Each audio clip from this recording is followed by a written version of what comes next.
During every call, my dog left his bed and slid under my desk before I even said hello. Same calm trot, same low corner, same completely confused workday look for me again. The first time, I thought it was random. The second time, he did it again, right after the call started, like that tiny work queue had flipped a switch. I tested normal desk noises. Typing did nothing at all. Chair movement did nothing.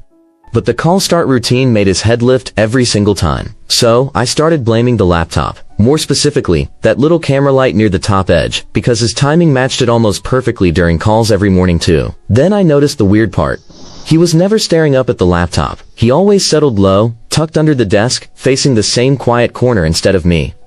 I muted the call sound next. That felt reasonable. If the tone bothered him, silence should fix it. He still walked right under the desk anyway. After that, I watched his eyes instead of my screen. Every call, his nose pointed down first, never up toward the covered laptop area above him.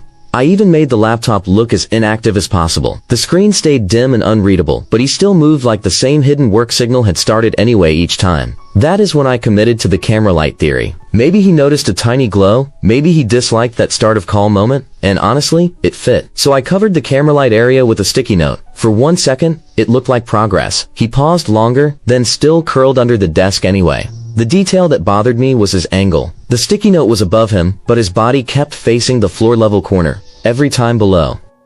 Now it was costing me focus. Every call started with me watching him, missing my own notes, and wondering why my careful fix only half worked again during real work. Then, from the same low angle, I noticed one thing that did not fit. Behind his favorite corner, a tiny router light was blinking during the whole call routine quietly every single time.